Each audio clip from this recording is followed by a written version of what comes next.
cold, Aunt Jane. Are you sure you shouldn't stay at home? Go back to bed. Oh, it's only a little flower arranging, my dear Bunch. I'm sure I can manage. Oh, Julian only heats the church at service times. It'll be as cold as the grave in there. My bed might be warm, but it's one step closer to the grave. Oh. Look at poor Mr. and Mrs. Mundy. She had a stroke a week ago, and now he's come down with pneumonia. I know. That's why I'm trying to make you look after yourself. I'd rather be making myself useful. Oh, your hat. Arthur, would you mind holding the flowers so I can get it? Oh, no, I'll get it. Oh. Here we- Thank you. Oh, a little rakish, but it suits you. Thank you, Aunt Jane. Now let's get inside before we catch our deaths. Oh. Oh, I wish we had some lilies. I get so tired of these scraggy chrysanthemums. Well, it may be chilly, but... Oh, see the sun through the east window. Oh, like jewels, isn't it? I often think the coloured glass is quite crude, but when the light shines through it... Look, on the chancel steps. Is he all right? Oh, I don't know. He could be sleeping. Hello? Hello, sir. Perhaps we should fetch Julian. Excuse me, sir. Are you all right? Sanctuary. Oh, my. He's been shot. Don't move, please. Don't try to move. I'll get help. Sanctuary. Go, Bunch, quickly. I'll be safe with him here. Will you? Are you sure? Oh, my. Go before it's too late. It's all right. It's all right. You're safe here. Help is on its way. Jewel. Yes, the light is pretty. Or did you mean Julian? Did you come here to find him? If you could tell me. Please. Please. Oh, no. Oh, Bunch. Bunch. Agatha Christie's Sanctuary, dramatised by Joy Wilkinson. We moved him in here, Julian and I and Dr. Haydock. We thought he'd be more comfortable, but he never regained consciousness. Internal bleeding. There was nothing more you could have done. No, that's what the doctor said, didn't he, Aunt Jane? He'd been shot at close quarters, rolled his handkerchief up into a ball and plugged the wound with it in an attempt to stop the bleeding. Oh, the poor man. Could he have gone far, Inspector? With a wound like that? Well, a mortally wounded man has been known to pick himself up and walk along the street as though nothing had happened, only to collapse 10 minutes later. The shooting could have occurred some distance from here. That's something, if it didn't happen in the church. He could have shot himself, dropped the revolver and staggered towards the church. I suppose he may have regretted the suicide, wanted some kind of forgiveness. Sanctuary?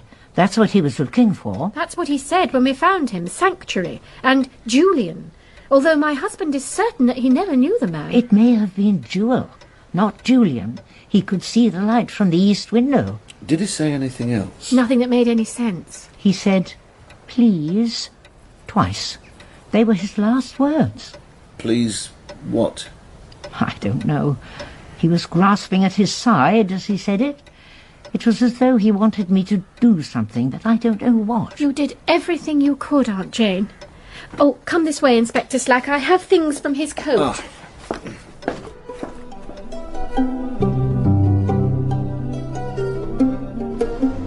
Here, look. There was just his wallet, an old watch, and the return half of a ticket to London. I hope you don't mind that we went through his coat. There was blood all over, and we were trying to find out who he was. There are some initials on the watch. Oh. WS. Oh, well, that's a start. I'll get back to the station, see what more I can find out. Please do call if there's any news. I will, and you take good care of your aunt. I will.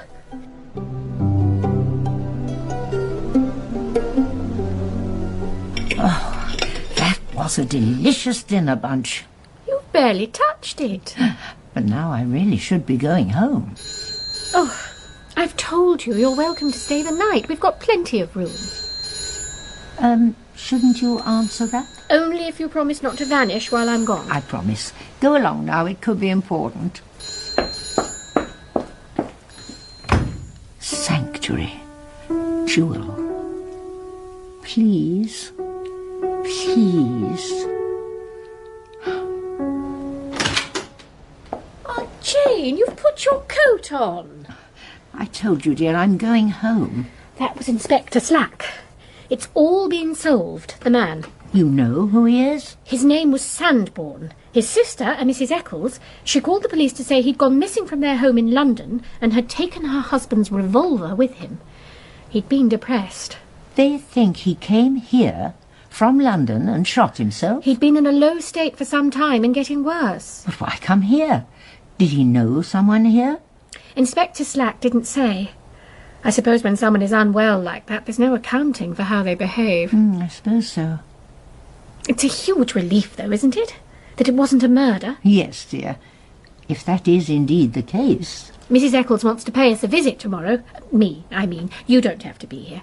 I could get Julian to help out. A clergyman is so useful when people are bereaved. No, I'd like to be here to meet her. If your very kind offer to stay is still open.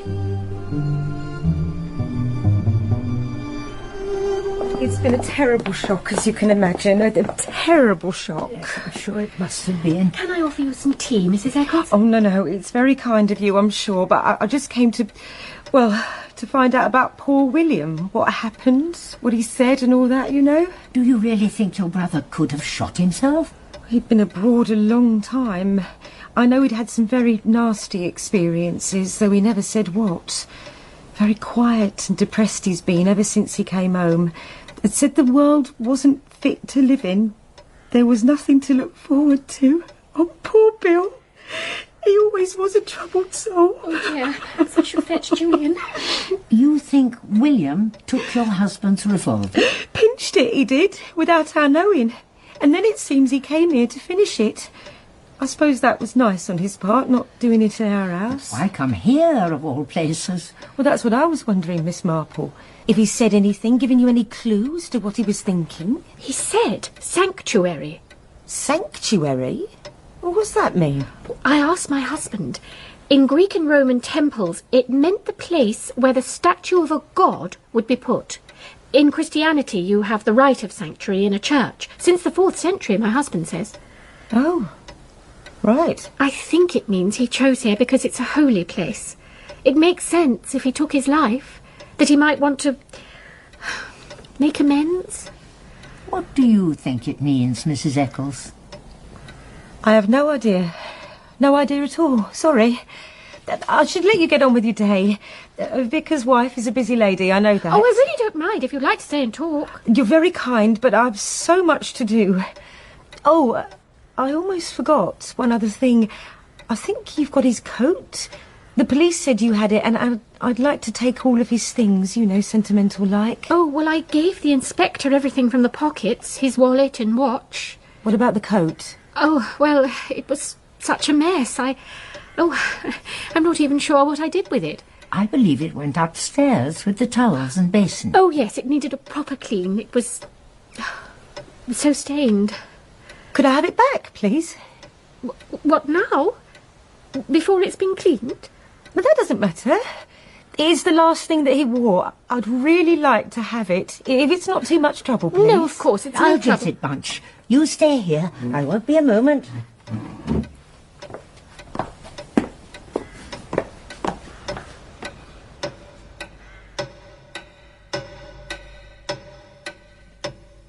Is she going to be long up there?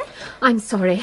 Perhaps I should check if she's all right. She may have had a spell. She hasn't been very well lately. Oh, I'm so sorry. The Daily Woman had put it aside with the other clothes that were going to the cleaners. It took a while to find, and then I've done it up in brown paper. You didn't need to do that, Miss Marple. Oh, I wanted to do anything I can for Mr. Sandbourne. Well, it's appreciated, I'm sure. I'll be on my way now. No need to show me out.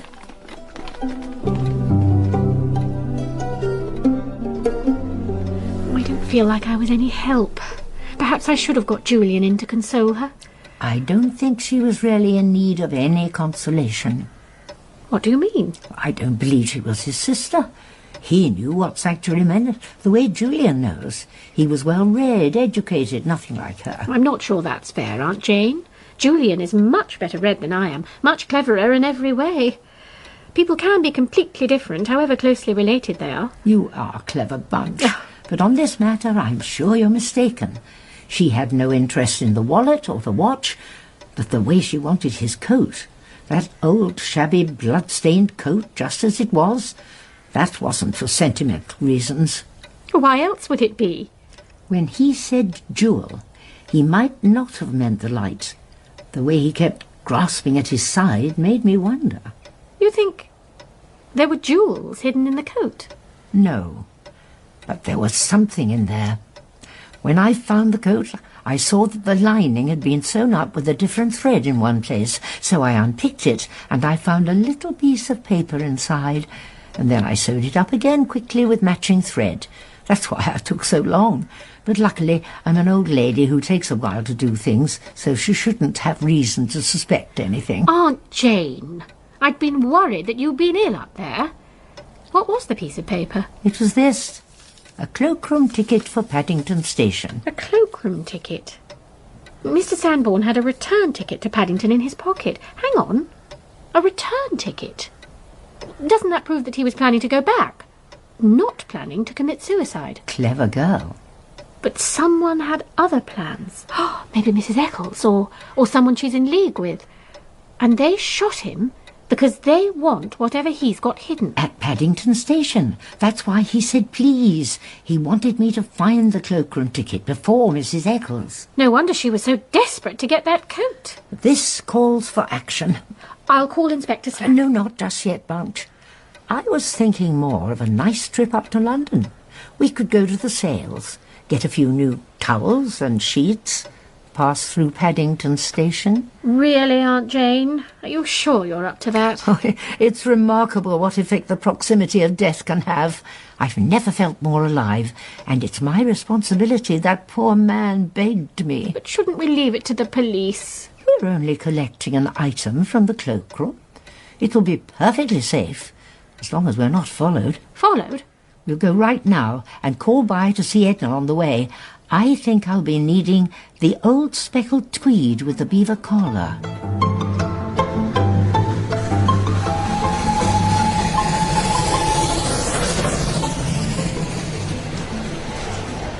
Bunch, do you really need more glass cloths? Always, and they're very cheap. Although not as cheap as the ones that awful woman managed to snatch from me. People are ruthless when there's money to be saved. Or jewels to be gained. Oh, look, there's Edna. Edna!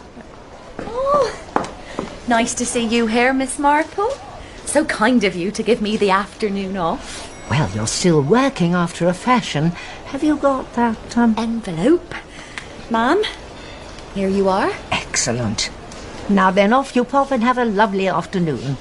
I'll see you back at home this evening. Enjoy the sales, ma'am. Don't go overdoing it. I've only bought a face cloth. Don't worry, Edna. I'll take care of her. Now, if you've got enough glass cloths, let's make a phone call to Inspector Slack before we go home. Via the cloakroom at Paddington? Have you got the ticket? I have indeed.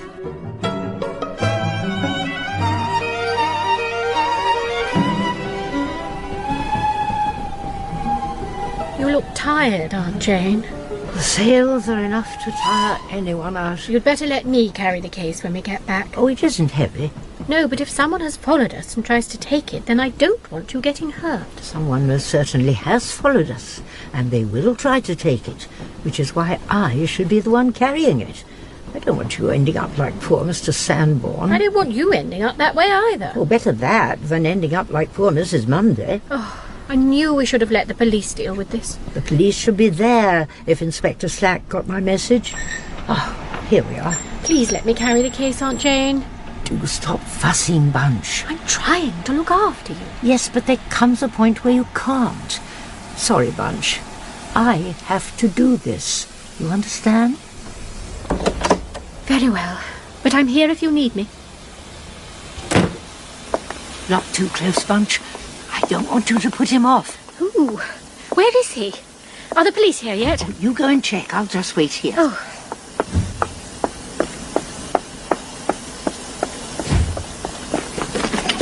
go with the case, old lady. I beg your pardon. You heard me, and I'm not going to say it again. You let go of her! No, Bunch, get back. I said let go. Oh! Police! Stop right there! I'm not letting go. So don't you think of running. Steady there, madam. Almost had a nasty fall. Now then, what's going on, sir? Oh, nothing. It's just this old lady picked up my case. I was merely trying to retrieve my rightful property. Are you all right, Aunt Jane? Quite unharmed. But I assure you, sir, the case is mine. Well, there's a simple way to settle this. If the case is yours, sir, what do you say is in it? Well, here's my card. I'm Edwin Moss, a theatrical costumier. This suitcase contains various theatrical properties which I brought down here for an amateur performance. Right, sir. And madam, what do you say is inside? A long speckled coat with a beaver collar and 2 wool jumpers. And a pair of shoes. Oh, of course, I forgot. Just like you got my case mixed up. Typical old lady. Well, let's have a look inside and see then, shall we?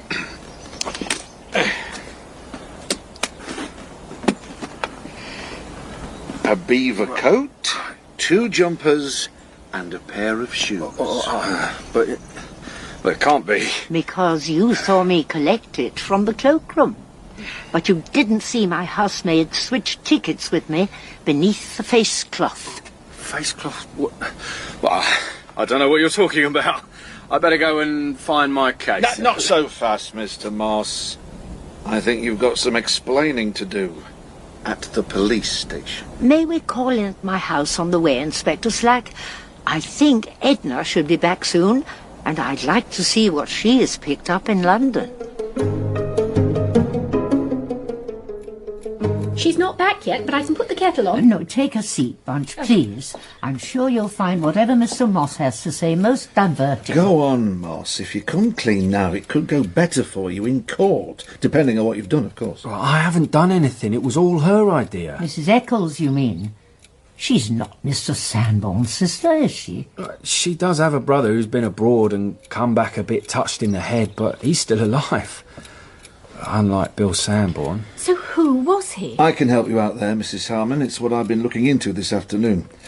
We got notification about a prisoner who escaped from Charrington Prison around 48 hours ago. His description matches the dead man's. Sanctuary. Of course. He was being hunted down by the law, so he took sanctuary in the church. Why was he in prison? What had he done? He was a jewel thief many years back now. Maybe Mr. Moss here can tell us more about that? There was a dancer doing turns at the music halls. I don't expect you'll have heard of her, but she had this speciality act. Arabian Nights, like. Aladdin in the Cave of Jewels, it was called. A certain member of an Asiatic royal family fell for her in a big way. He gave her a rather magnificent emerald necklace. The historic jewels of a Raja. The affair didn't last, and he soon moved on to a film star, leaving Zubaydah, that was her stage name, with only a necklace. But she didn't have that for long. It disappeared from her dressing room at the theatre one night and was never seen again. Now, she said it was stolen, but there was a lingering suspicion that she might have engineered it herself, for some reason. And what do you think happened to it, Mr. Moss? Me? I know what happened to it. William Sanborn pinched it. He'd once been a man of some education and breeding, but he'd come down in the world and was working for an obscure little jewellery firm that acted as a fence for robberies. And that's how you came across him, I presume, when he acted as a fence for you and Mrs. Eccles? Well, for Mrs. Eccles, certainly. But I'm just a muscle, if you will. I do as I'm told.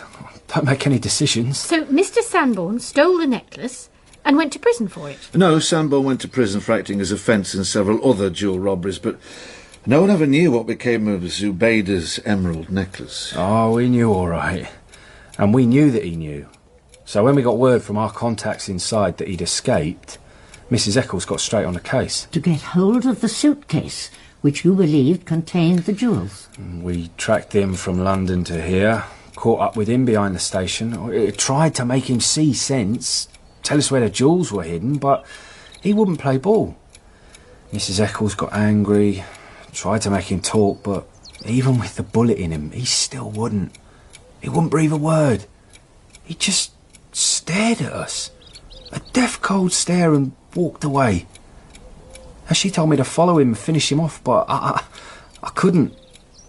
That look in his eyes, I couldn't understand it. Why would you give up your life for some jewels? You've risked your life for some jewels, Mr. Moss? You may yet lose it if the jury don't believe your story, if they think you pulled the trigger. Well, I'm just the idiot who runs around after her. Look at me, sent to accost old ladies on train stations. And I've even messed that up. If you don't kill me, Mrs. Eccles will. No chance of that. My lads are arresting her right now. Ah, here comes Edna, hopefully with Mr. Sanborn's suitcase. I tried to have a peek, but it's locked fast. Or shall I get a chisel, Inspector Slack? Have you got a chisel? The stronger of the two palette knives will do, Edna. Won't be a tick. I still don't understand how your maid got hold of it. I think he may be right, Inspector Slack. About Mrs. Eccles being the brains of the operation, it's quite simple, really, Mr. Moss. I had Edna come up to London on the next train after us and deposit a case of my old clothes in the cloakroom at Paddington. Then she swapped her ticket for the ticket I had, which belonged to Mr. Sanborn. So I collected the case of clothes, and you followed me back, leaving Edna free to collect this case in safety. Here you go, Inspector. Thank you. Now, here we go.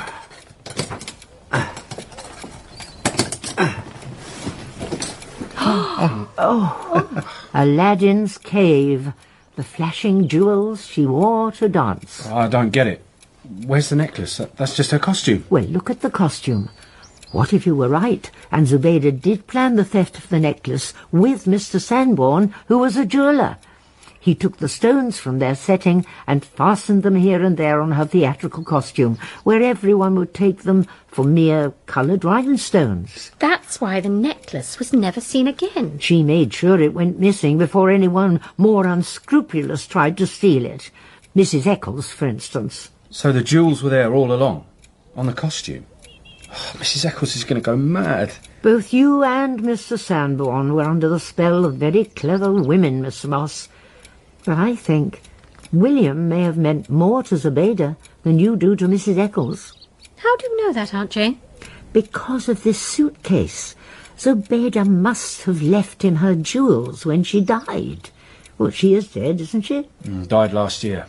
And in her dying days, she sent the cloakroom ticket to Mr. Sanborn, the love of her life, for when he got out. Very clever, Miss Marple, but that doesn't explain why Sanborn broke out of prison now to get the jewels. Or why he came here with the ticket. Or why he used every last ounce of energy in him to make it to the church for sanctuary and for help. Let's see if there are any answers in here. Could you lift the costume, please, Inspector? It is rather heavy. Hardly surprising, the size of those jewels. An envelope. I had a feeling there might be. What's in it, Miss Marple? A marriage certificate between William Sanborn and Mary St. John. Well, that was Zubaydah's real name. So she did love him. How romantic. And a birth certificate for their daughter, Jewel. Jewel? That's what he said in the church. And that's why he came here now and wouldn't give up the ticket. He came here to give it to his daughter, Jewel. But there's no one in the village called Jewel. No, but there's a nice, quiet girl who might have changed her name to something a little less unusual. Jill, perhaps? Jill? The little girl who lives with the Mundys. Their goddaughter, taken in when her father went to prison and treated as their own. But now, with Mrs. Mundy's stroke and Mr. Mundy falling ill, she's likely to be sent away to live in an institution, which is why her father risked everything to get here and make sure she got this, her inheritance. This will set her up for life. A nice boarding school. A place of her own one day. He wanted her to have it, even if it meant him losing his life. Does that make sense, Mr. Moss, of that look in his eyes? It wasn't just some jewels you wanted him to give up. It was his daughter's future. and he was willing to die for it. But now, thanks to you, Miss Marple, her future will be safe. Whereas yours, Mr. Moss, well, we'll have to wait and see. Oh, I had no idea he had a daughter. I swear, I'm sorry. This way, Moss. Mind if I take the case with me, Miss Marple? Of course. I'll make sure it's kept safe for young Jill. Oh, I do hope he took the right case. She won't be able to fun much with that old beaver collar.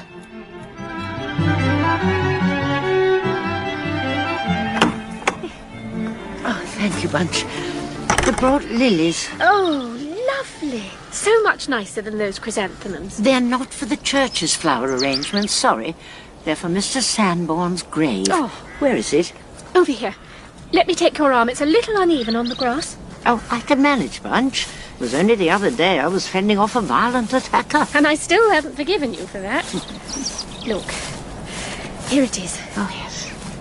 William Sanborn, beloved husband and father. Well, William, these are for you. Oh. There. Rest in peace.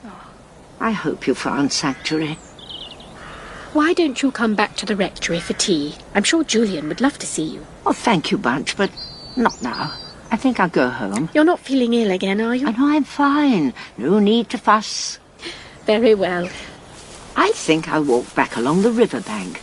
Look at the rose bay willow herb while it's still in bloom. Goodbye, my dear Bunch. Goodbye, Aunt Jane.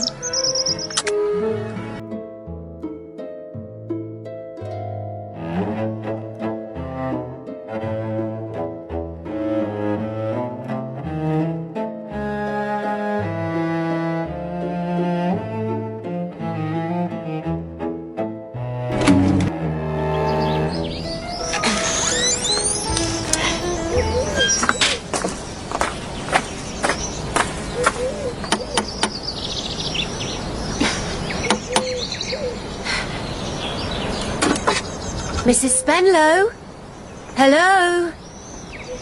Mrs. Spenlow? Miss Hartnell! Oh, Miss Polly! Good afternoon! Excuse me for troubling you, but do you happen to know if by any chance Mrs. Spenlow isn't at home? I haven't the faintest idea. It's rather awkward, you see. I was to come and fit her new dress this afternoon. 3:30, she said. I was wondering if maybe she might have gone out and forgotten. It's the maid's day off. I expect she's just fallen asleep. You probably haven't made enough noise with this thing. What ho! Within there! No, she must have gone out after all. I'll call round some other time. Nonsense, she can't have gone out. I'd have bumped into her in the village. So I'll just peep through the windows, see if I can see any signs of... What is it? It's Mrs. Spenlow. I think she's dead.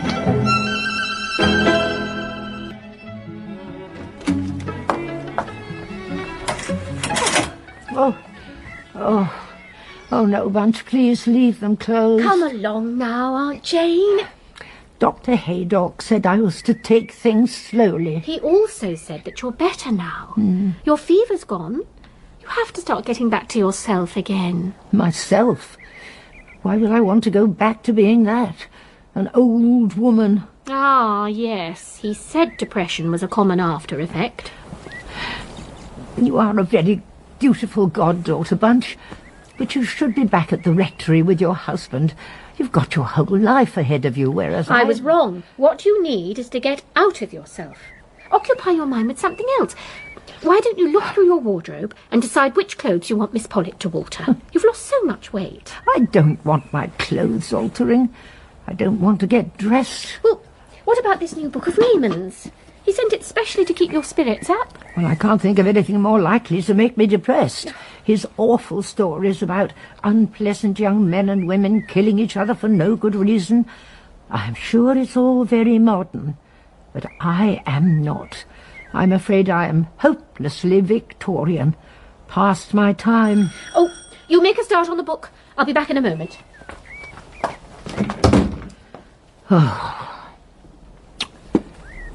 The nylon noose. Mickey hates Cynthia. Cynthia hates Betty. Betty hates Mickey. There's only one way out of this deadly triangle of passion. Oh. The book will have to wait. Miss Hartnell's here to see you. Oh, tell her I'm too ill for visitors. She won't take no for an answer. And I think you'll want to talk to her. Mrs. Spenlow's been murdered.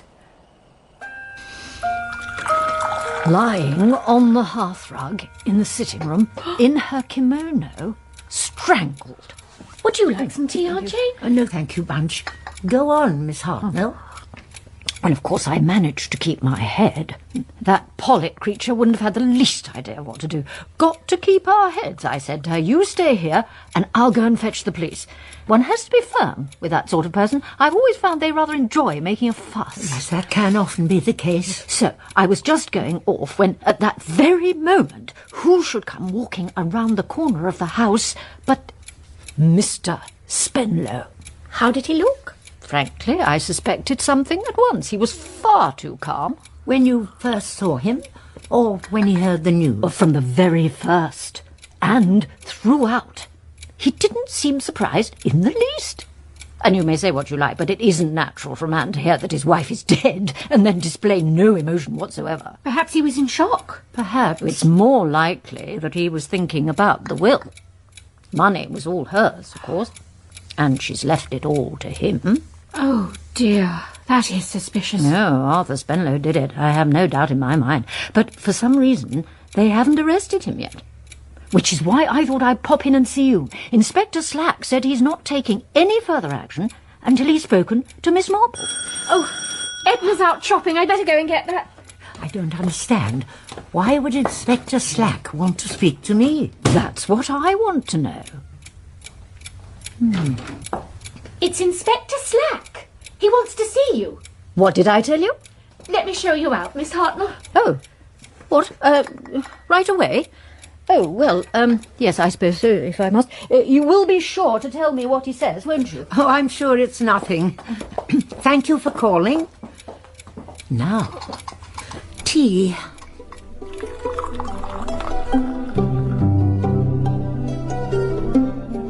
A statement was made to me by Mr. Arthur Spenlow, husband of the deceased Dorothy Spenlow. He said that at 2:30, as far as he can say, he was rung up by Miss Marple and asked if he would come over at 3:15, as she was anxious to consult him about something. Now, Miss Marple, is that true? Certainly not. You did not ring up Mr. Spenlow at 2:30? Neither at 2:30 nor at any other time. What else did he say? That he came over here, as requested, leaving his own house at 3:10, but that on arrival here he was informed by the maidservant that Miss Marple was resting and not to be disturbed. That part of it may well be true. Edna was instructed that I wasn't receiving visitors, at least until Bunch, Mrs. Harmon, arrived and overruled me. Bunch would have arrived at around 3:30. By which time Mr. Spenlow, if he was ever here, would have left. He claims that he took a short stroll down by the river and returned home by the back gate. Tell me, Inspector, do you suspect him of murdering his wife? You know I cannot divulge such information at this stage, Miss Marple. Oh, of course not. I don't mean to interfere, but as my name has been dragged into the matter, I'm just trying to imagine why on earth Mr. Spenlow would say these things about me that aren't true. Well, let's just say it looks to me as though somebody, naming no names, has attempted to be artful and failed. There's a pin in your jacket. What? Oh, yes. My grandmother always told me, see a pin and pick it up. All the day you'll have good luck. Well, I hope that will come true. No doubt it will, Miss Marple. I believe we'll have our man by the end of the day. Now, if you'll excuse me, I'd better go and track down Edna, see if Mr. Spenlow really was here at all, and if so, for how long? Do you want me to make you something to eat, Aunt Jane? How about a sandwich? Did Edna mention anything to you about Mr. Spenlow? She said he'd called by a little while before I arrived. He seemed a little confused, but went on his way. That rather seems to fit well with what he told Inspector Slack. Although, isn't that exactly what Mr. Spenlow would have done, if he were making that his alibi? I might have a piece of toast if it isn't too much trouble. I knew you'd start to feel better being up and about. I've always liked Mr. Spenlow. Well, no, that's not quite true. When I first met him, there was something amiss. He'd so clearly lived in towns all of his life, it seemed odd that he should come to live here. But then, one day, when I saw him tending to his roses, he confided in me. He said that ever since he was a small boy, he'd always intended to live in the country and have a garden of his own. He loved flowers. In fact, that's where he first met his wife, when she was working in the flower shop. I never knew that was how they met. How romantic. Of course. Well, like so many who finally fulfill their childhood dream, he was ill-fitted for it, at least to begin with. He had no idea about seeds, cuttings, bedding out, annuals, perennials. He came to me quite often for instruction and noted down my replies in a little book. His garden is beautiful now, all those heavenly scents. Yes, he achieved his vision of it. Mr. Spenlow is a man of patience and persistence. But did his vision include Mrs. Spenlow, I wonder? The Rose Bay willow herb must be in bloom now, all along the riverbank. He often strolled back that way after paying me a visit. I suppose we'll have to wait and see if Inspector Slack arrests him. Would you like jam or marmalade? No, neither, thank you. I think I'm going to take a stroll myself. To the Rose Bay willow herb? To see Arthur Spenlow. He could be a murderer. Under suspicion. And surely cunning enough not to seal his fate by killing me. I don't care. I don't trust him, or you. You've been ill. I'm coming with you, and I won't take no for an answer.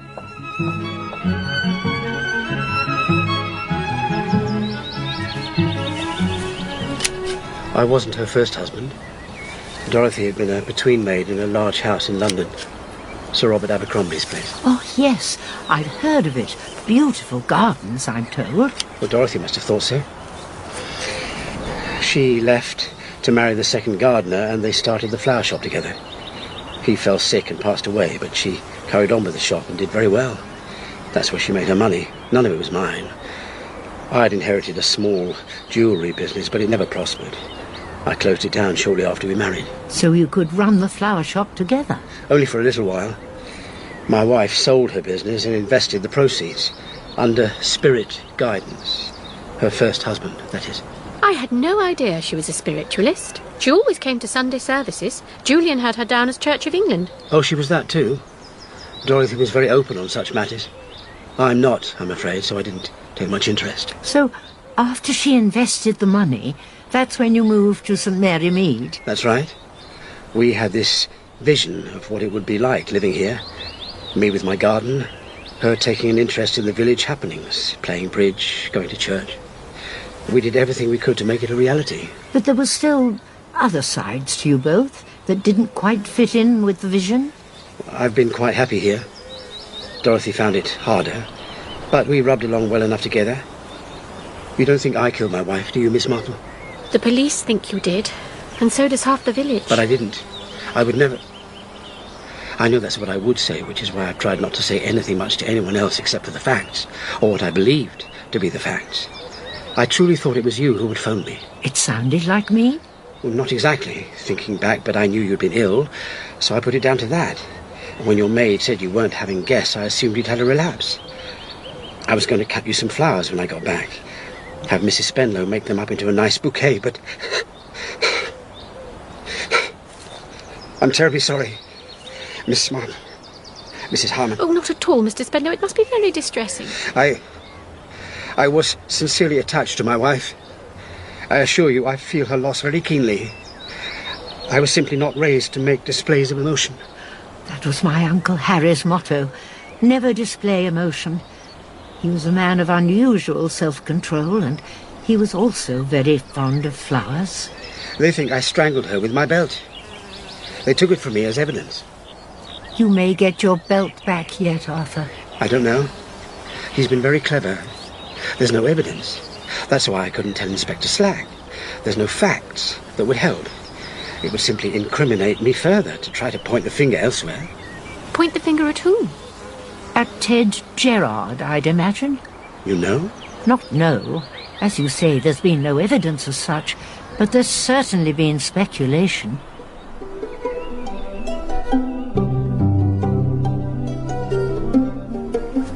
What speculation? Aunt Jane? Look, the willow herb is quite beautiful. I can see why he would have come back this way. About Mrs. Spenlow and Ted Gerard? I never heard any speculation. People wouldn't have wanted to hurt your feelings, dear, or Julian's. You remember what it was like when you first came to the vicarage? Julian's sermons had quite a magical effect. All the ladies came to the evening service as well as the morning, and many became unusually active in parish work. All those slippers and scarves that were made for him, it was quite embarrassing. I think Julian quite liked it, and I found it amusing, flattering. I knew it wouldn't last when they'd got used to him. Not that he isn't a fascinating man, but one always takes things for granted after a while. Oh, it wasn't that they took him for granted, Munch. They simply found another focus for their affection.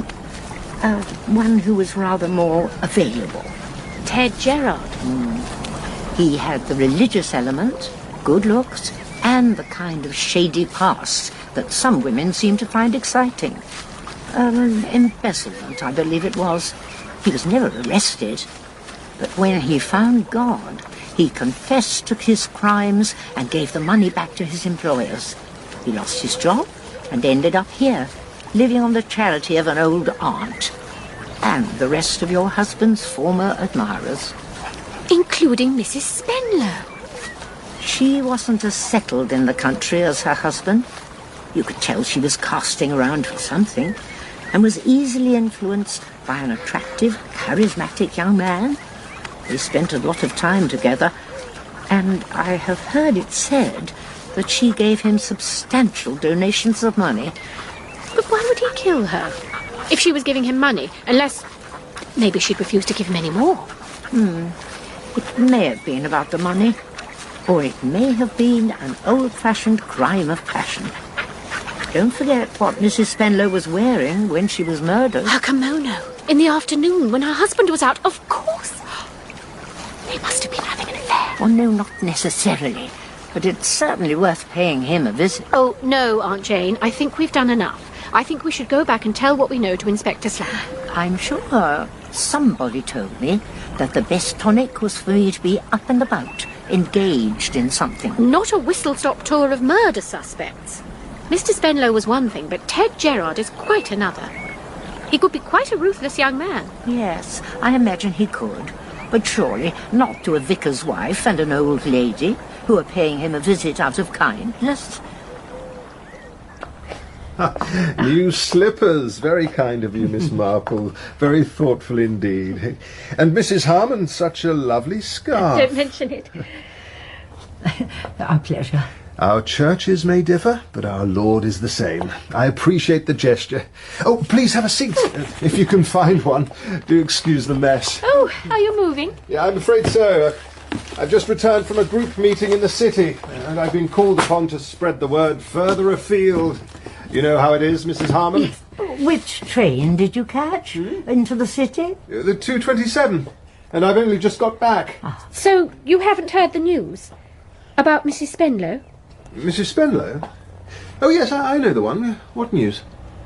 She's been murdered. That's terrible. The poor lady. I must say a prayer for her. You knew her quite well, I think. I've tried to get to know the whole community here. Some have been more forthcoming than others. Mrs. Spenlow. She was a good woman at heart, wrestling with many spiritual matters. I tried to be of assistance. I wish she felt she could have come to us for help, too. What kind of spiritual matters were they? You know quite well that we counsel in strictest confidence, Mrs. Harmon. All I can say is that I truly hope she is finally at peace. And I hope her killer is wrestling with his own conscience right now. I know what it is like to do wrong. And I know that the only path to redemption is to admit one's guilt and be free. Now, if you'll excuse me, I really must get on with my packing. Oh, what a shame. It can't have been him. What makes you say that? Well, for a start, he wasn't here when it happened. He may have been seen at the station, but it would be quite easy, wouldn't it, to get on the train and then slip out of the door on the other side before it had even set off? What about the phone call to Mr. Spenlow? Wasn't that made at 2:30? Well, that could have been made by an accomplice.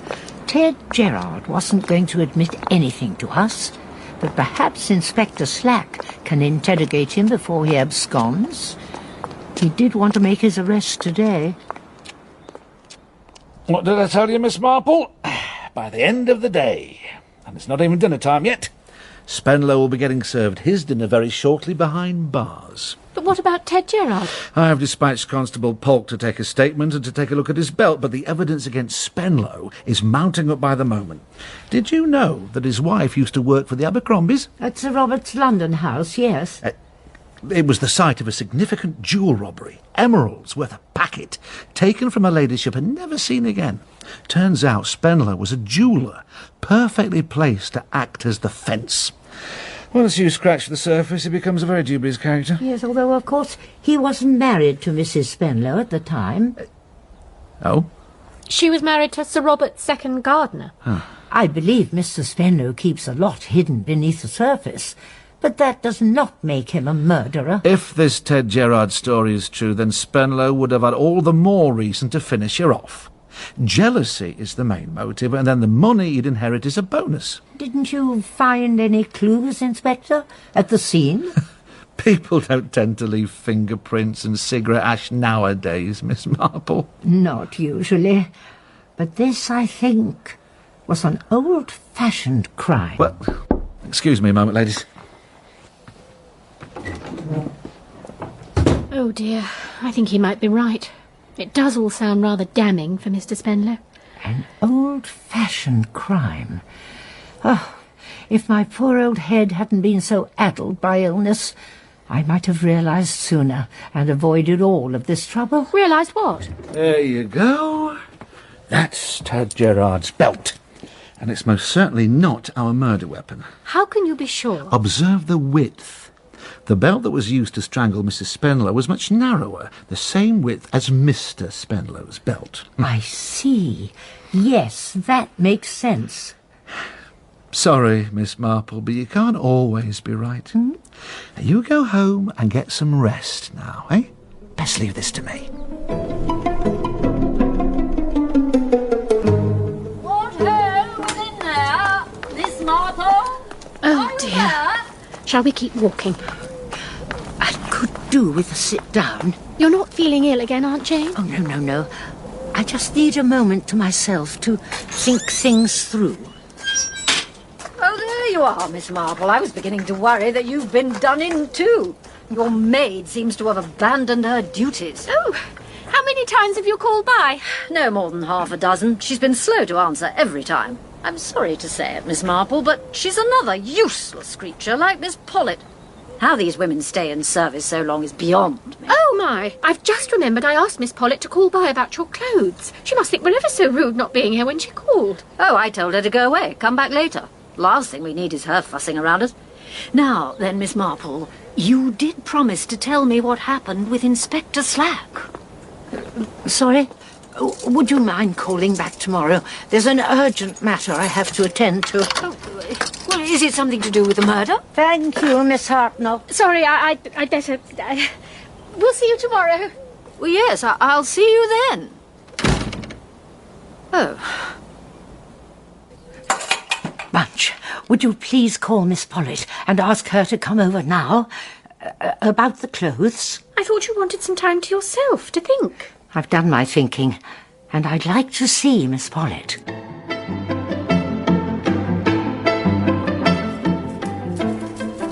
It's good to see you up and about, Miss Marple. I'm sorry I missed you earlier, Miss Pollitt. I'd heard about what happened and assumed you would have forgotten all about me. Miss Hartnell said you were quite shaken. I'll just have to take your new measurements. have you got a dressing gown you could change into for me? Mrs. Spenlow was wearing her kimono when they found her body, so I heard from Miss Hartnell. Yes, that's what she said. I couldn't bear to look. Inspector Slack had a pin in his jacket that he picked up from the scene of the crime. Actually, no need to get changed. We can just do it as you are. If you could raise your arms for me, please. Yes. He hardly recalls doing it. It's something he's done since childhood. But do you know, it wasn't an ordinary pin, the one he picked up today. It was a special pin, very thin, the kind used mostly by dressmakers. How odd. Now, if you could turn around, facing away from me. That's right. I noticed the pin right away, but it took me a little while to realise the significance. What significance can a pin possibly have? Now, let's get to your collar measurement. Head up, please. I would urge you to think twice before turning your tape measure into a deadly weapon again. Into what? Inspector Slack is at the door, along with his men and my goddaughter, who is very concerned for my welfare. There's no way out, Miss Pollitt. No point attacking me. You might as well confess. Confess to what? I had only just arrived at the house. Miss Hartnell saw me. It was Mr. Spenlow who did it. Oh, yes, you set him up very cleverly. Calling him from the post office at 2:30, when the postmistress is busy with the letters from the train. You waited until he left to call on me, and then you went to see Mrs. Spenlow for her fitting. And you got there early, strangled her with your tape measure, and then left the house, only to approach again, making sure Miss Hartnell witnessed your arrival. How preposterous. What possible reason could I have to kill Mrs. Spenlow? She was my friend. Yes, it reminds me of my two cousins, Anthony and Gordon. Whatever Anthony did always went right for him. And with poor Gordon, it was just the other way. Racehorses went lame, stocks went down, property depreciated. I think you are still feverish, Miss Marple. I don't even believe Inspector Slack is here. Good evening. Miss Pollitt. The lady's maid and the between maid. One got her share of the swag from the Abercrombie jewel theft, married the gardener, and grew her fortune with a successful business. I wondered where the money had come from to set up the florists. And as for your share of the swag, oh, you must have been like Gordon, the unlucky one, still having to make ends meet as the village dressmaker. I expect you were quite envious when she retired here to live the good life. Envious of her? Married to him? She was never happy. No, she wasn't. Especially not when she took up with Ted Gerard. She was always religiously inclined and already suffering from attacks of conscience. Ted Gerard no doubt urged her to come clean about the robbery, even if it meant going to prison. She was ready to face that. But you weren't, were you, Miss Pollitt? So you killed her. And you wouldn't care if Mr. Spenlow had been hanged for it. I'll take that tape measure, thank you, miss. Evidence. No. It wasn't my fault. The robbery was all her idea. She made me do it. She made all the money and I ended up with nothing. Why should I go to prison? Why should I? For the murder of Mrs. Spenlow. Take her away, lads. Thank you, Miss Marple.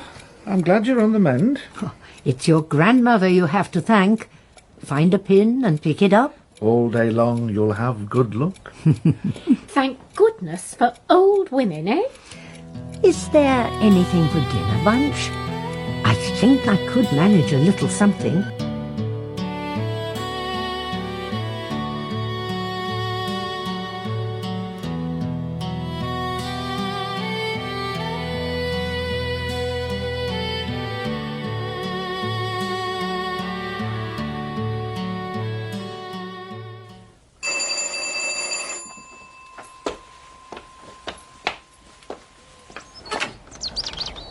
Aunt Jane.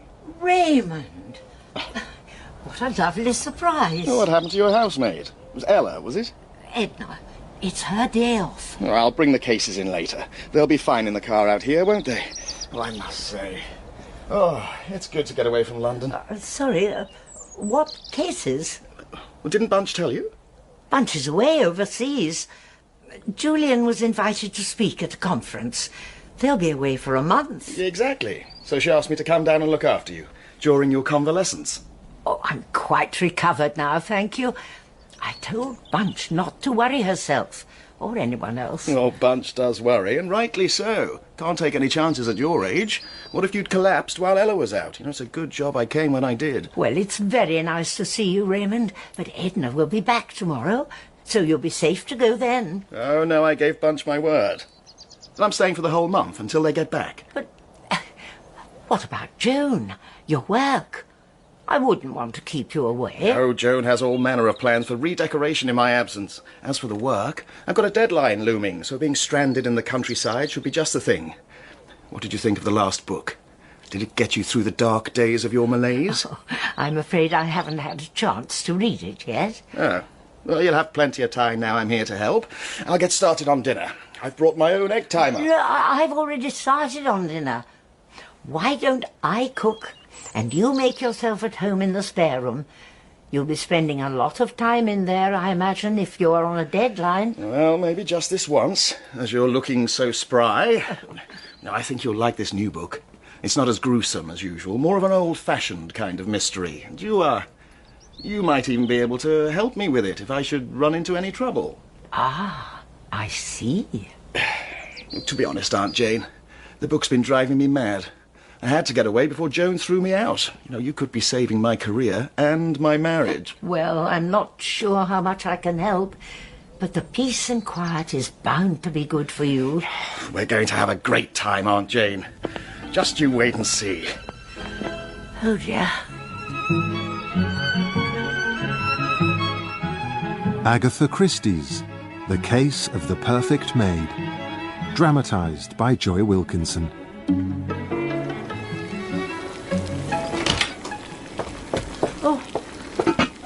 Edna, you gave me a fright. I'm sorry, ma'am.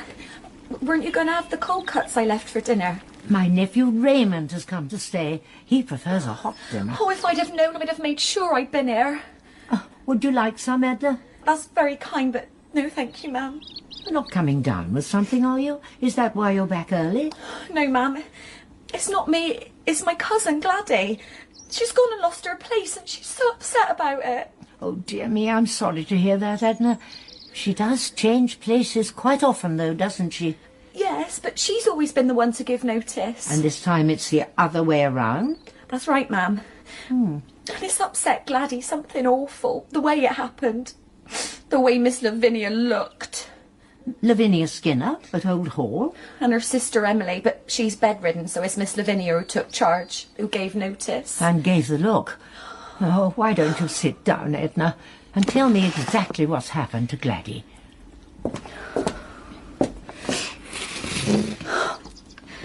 It was ever such a shock to her. One of their brooches went missing. Gladys helped search for it, and there was Miss Lavinia saying she was going to the police, and then it turned up again. Gladys was so thankful, but then the very next day a plate got broken, and Miss Lavinia said that Gladys was to take a month's pay and go right away. Not even work out her notice. And the way she looked. Gladys was in no doubt that it wasn't about the plate. She's sure they think she stole the brooch and only put it back when the police was mentioned. But she wouldn't do such a thing. Not never, she wouldn't. Oh, I'm sure you're right. Your cousin is many things, but she's certainly not dishonest. I don't suppose you could go and talk to the Mrs. Skinners, could you, ma'am? Tell them what you just said about Gladys not being dishonest. I don't know that Lavinia Skinner is likely to listen to me. I'm sure she would. Gladys said she's ever so fond of you. Both of the sisters are. Ah, so did Gladys suggest that I have a word with them on her behalf? She might have mentioned it, ma'am. Do you mind? No. No, I don't mind. As I'm well again now, I ought to make myself useful.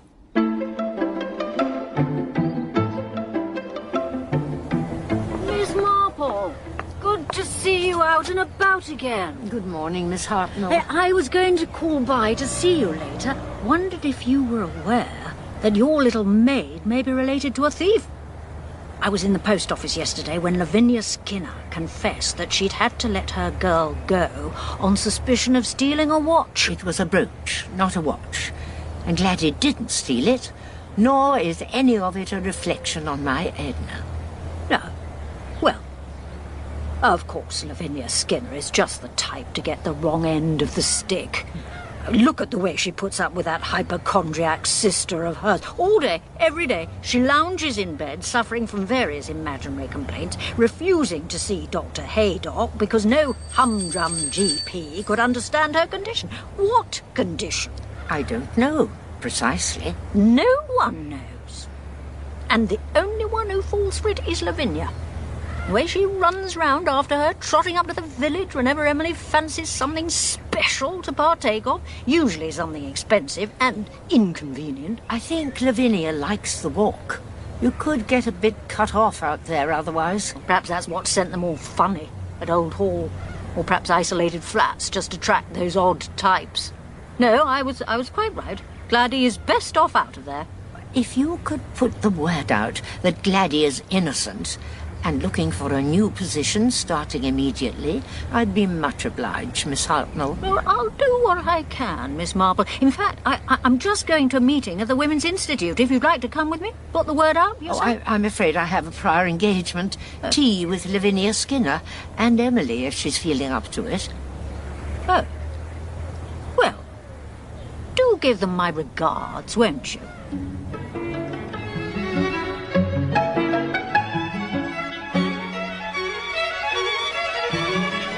So nice to see you, Miss Marple. Do sit down. Thank you. Emily's in her room, feeling low today, poor dear. But hopefully she'll be up to seeing you shortly.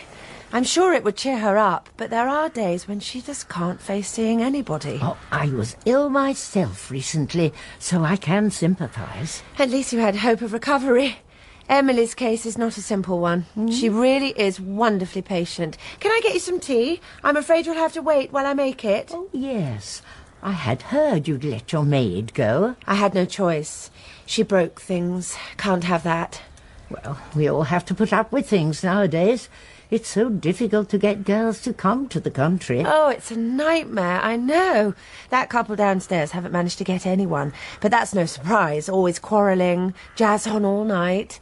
And that judge has just lost his maid, thanks to his temper and wanting breakfast at 6 o'clock every morning. Mrs. Carmichael's Janet is a fixture, but they're both as mad as each other, living with those awful birds. No one else would take the job. Given the rather eccentric nature of the place, wouldn't it be better to reinstate Gladys? She really is a nice, honest girl. I know her family. Well, thank you for your concern, Miss Marple, but I really do have my reasons. Something about a brooch? The decision has been made.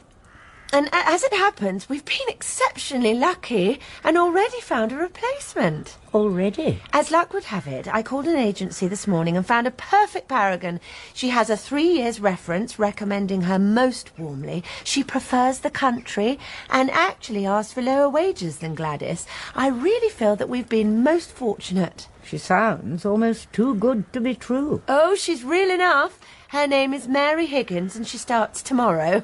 It's almost as if it was meant to be. That's exactly how I feel about it, Miss Marple. Now, shall I make that tea while you pop in to see Emily?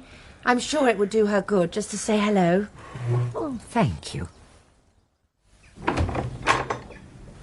Oh, close the door, Miss Marple. Don't let any light in. It's one of my bad days. Probably shouldn't be seeing you. Can you see me? I can hardly see a thing. It's so dark in it. Oh, that's my fan heater. Sorry, I was feeling cold, but then I got too hot. Try not to trip over the flex. Oh dear. I'll just pop it over here. The worst thing about ill health is that one knows what a burden one is to everyone around.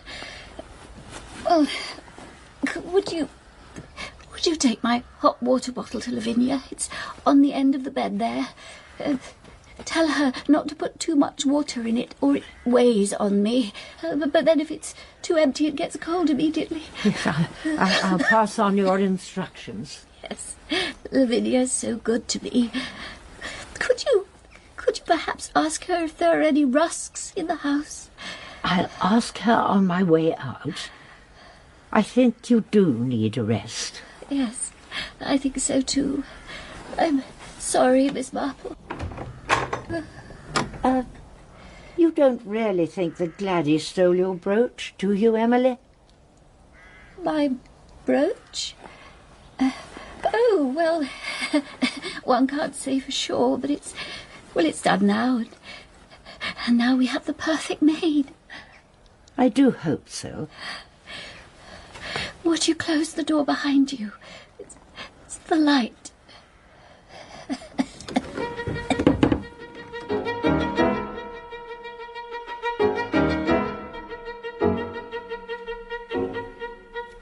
The perfect maid. I'm afraid there's no hope of them taking Gladdy back. But Miss Hartnell will try to find her a place. Would you pass me the red wool, dear? Thank you. Thank you for trying, ma'am. Would you like me to make dinner, or is Mr. West doing it for you? Edna, any chance of some dinner? I'm exhausted after toiling away in that room all day. I'll get on to it, sir.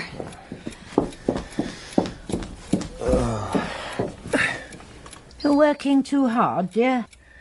I was wondering, do you remember when we used to play that game? With Joyce and Sir Henry and Dr. Pender and that little old solicitor. Mr. Petherick. He's passed away now, so has Dr. Pender. The Tuesday Night Club. That was it. Yeah. I was thinking, if I told you some of a story, whether you might be able to solve it. Oh, just a bit of fun, you know. Oh, very well, dear, if you like. It's about this young rogue, Harry Laxton, prodigal son type. Had a torrid affair with the tobacconist's daughter and then swanned off abroad to sow his wild oats. I don't know that this is my kind of story, Raymond. No, but see, he comes back having made good. Oh. Married this delicate Anglo-French beauty, Louise, a poor little rich girl, smitten with Harry. So, he buys this old place in the country, Kingsdean, the derelict estate around the dower house where he'd grown up. He pulls down the old mansion and builds this great new pile and brings his bride back to live there. They seem so devoted, although Louise knows nothing about the tobacconist's daughter, who's now married the village chemist.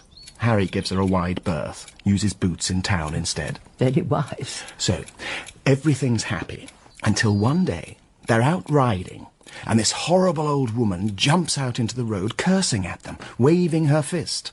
Now, Harry laughs it off, says it's old Mrs. Murgatroyd, the wife of the caretaker at Kingsdean.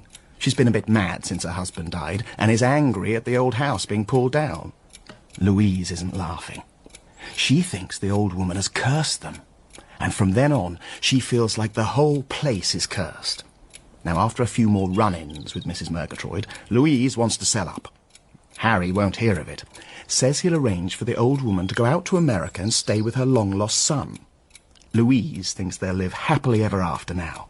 But 3 days later, when Louise is out riding alone, the old woman jumps out again, and this time the horse bolts. Louise is thrown off, the old woman runs away. Harry runs out, takes Louise in his arms, but it's too late. She's dead. A terrible accident. A very clever murder. By Harry, of course, colluding with the old woman. But how could he be sure that the accident would kill her? How could the police make it stick? I'm stuck. Well, the accident didn't kill her. That much is clear. Oh. Is it? Well, I suspect Harry paid a visit to the village chemist and got his old flame to equip him with a syringe of something so that he could finish the job off when he took Louise in his arms. Yes. Oh, of course. Well, so even if the old woman escaped and Harry was set to inherit his wife's fortune and marry his true love, an astute detective might push for an autopsy. And discover Strafanthin. Well, I wouldn't know, dear. But even without that, Harry would have to cover his tracks, kill the old woman. So, that's when he could make his fatal error, which gets him caught. Then the Strafanthin seals it in court, and we end happily ever after with a hanging. Marvellous. I don't know how you do it, Raymond, spending all day cooped up in there with these Pretend people? That's a good job I have you to talk to. Thank you, Aunt Jane. Thank you, Raymond.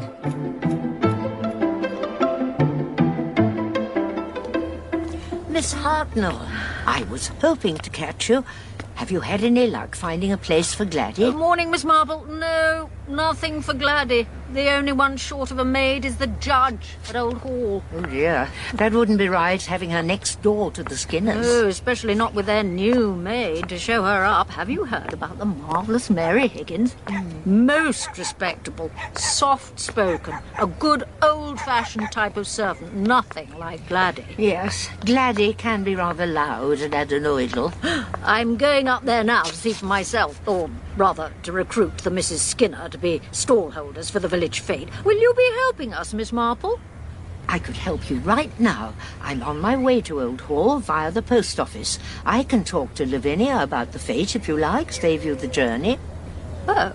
You should go and talk to my nephew. He's a famous writer, Raymond West. He might give a reading at the fete if you ask him nicely. Oh, my. Well, I'd heard you had someone to stay, but I had no idea it was Raymond West. Oh, I shall call by and see him right now. Would do give Lavinia and Emily my best, and let me know what you make of the maid.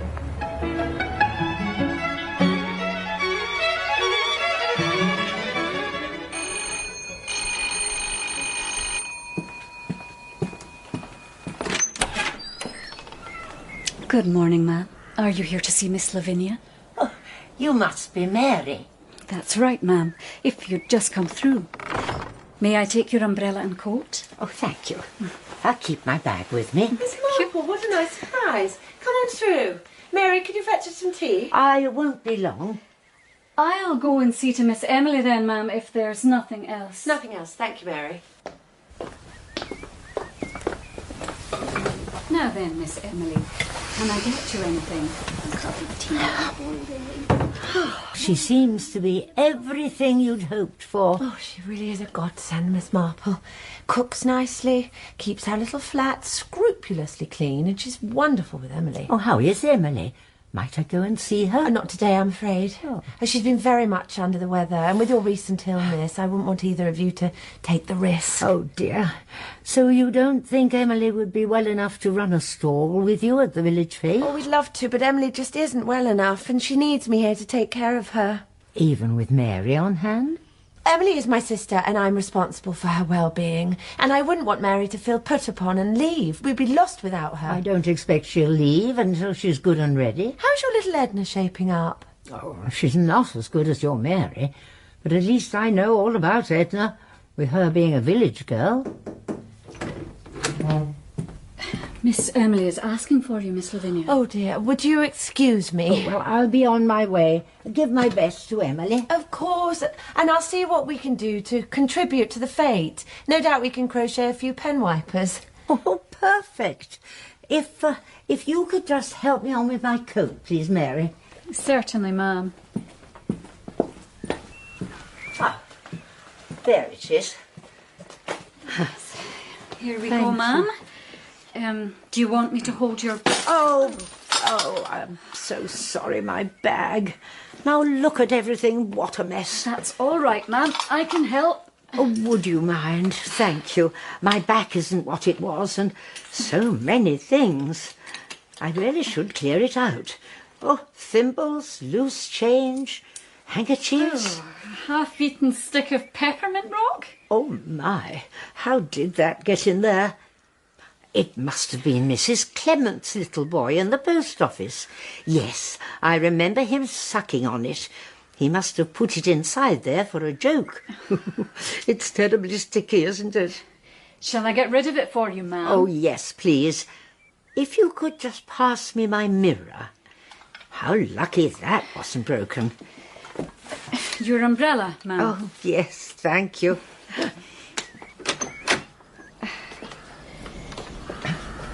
Thank you, Mary. You really are the perfect maid. Good day, ma'am.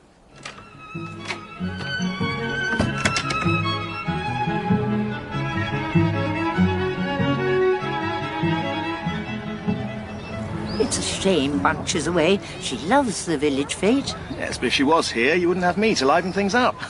I'm doing a reading of the new story at 4 o'clock. If they can bear the excitement after the dog show. So your story is finished? Well, thanks to you, Aunt Jane. And I'll be heading off tonight. Bunch is on her way back. Joan wants me to approve some wallpaper, and you don't seem to need much looking after. Oh, it's a shame to see you go. I was hoping we might get to play the Tuesday night club one more time. Well, we can play it now if you like. You got a story? Most of one, but I'm not sure of the solution yet. Perhaps I've got it wrong. I was so sure. Oh, Miss Marple, there you are. Have you heard about the Skinners? They've been robbed by that so-called paragon of theirs. Mary Higgins. It's a common thief. She's taken 2 brooches, 3 rings, and a bracelet from the sisters. But worse than that, she must have had keys made for the other flats because she's stolen from them too. Are the sisters still there? As far as I know, although there's already talk of them moving out, subletting. Raymond, fetch your car. I need a lift to Old Hall. What about my reading? Well, if you hurry, we'll be back in time. Right you are. Miss Hartnell, please can you alert Inspector Slack? Have him meet me at the Skinners. What's going on, Miss Marple? Well, I'll tell you, I promise, if you fetch Inspector Slack.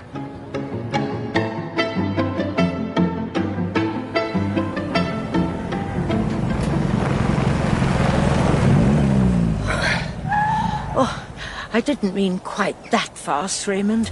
Now, are you going to tell me what all this is about? I might have told you on the way if I could have caught my breath. As it is, I must conserve my energy for the stairs. Will you come up with me? It's 20 to 4. My readings Yes, but this could give you another story. And if Inspector Slack isn't here soon, I may need your help.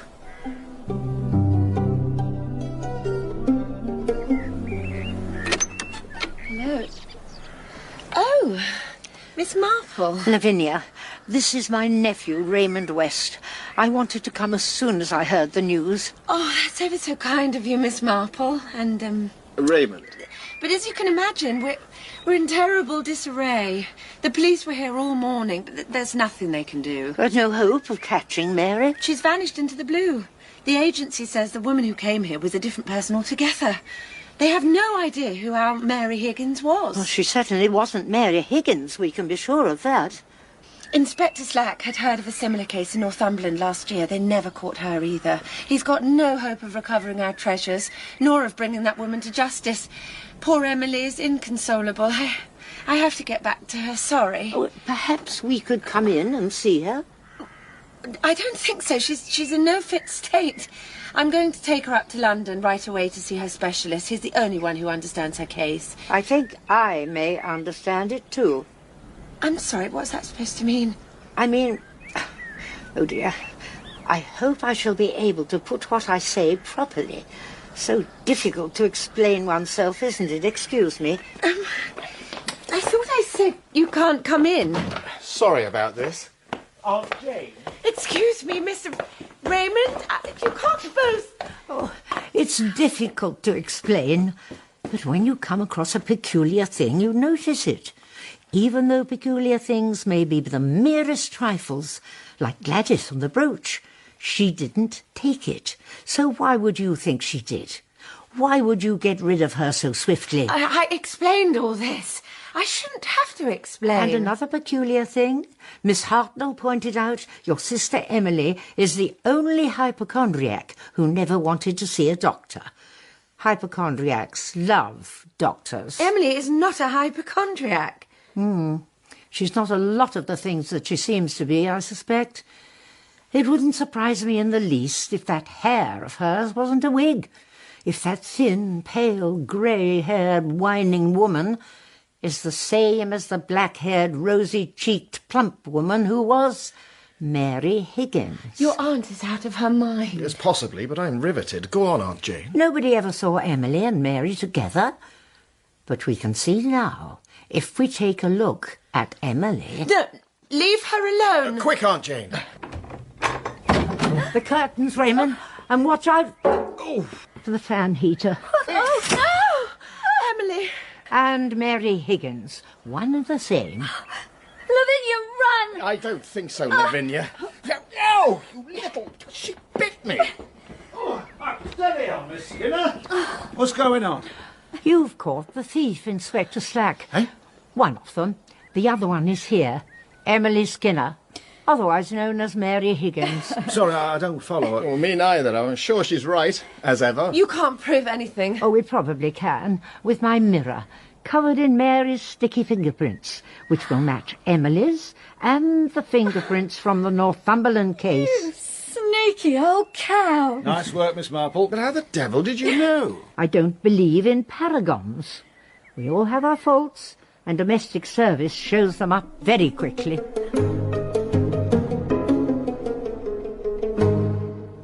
A real-life Tuesday night club in action. Except this time I got the ending first. Maybe I can use that. Don't think about it whilst you're driving, Raymond. Thank you for recommending Gladdy to your friend, Mr. West. She's ever so excited to work in London. The perfect place for restless souls. Thanks, Aunt Jane. You were the tonic after all. We did have some fun, didn't we? I'll have to come back and stay again. When I need my next story. Oh, yes.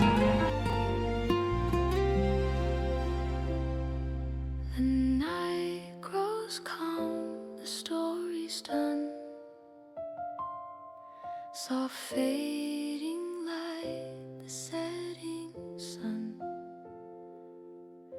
The whispers of the tale remain, like falling stars, like gentle rain. Every mystery finds its way to silent roads at end of day. So let the quiet moments stay, like echoes drifting far away. A gentle light, a fading glow, where all our little stories go.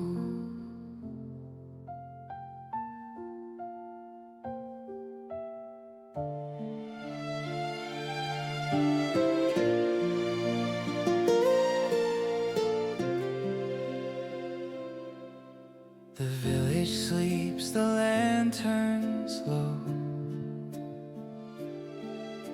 The winding paths we used to know. Through every clue and every turn, There's always something left to learn.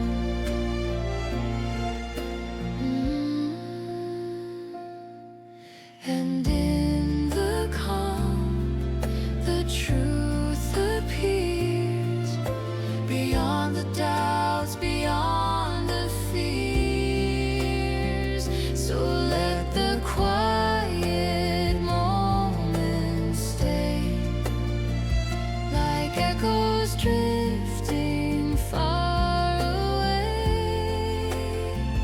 The final page, the closing door, but stories live forevermore. Soft as dusk and twilight skies. The end is here, but never good.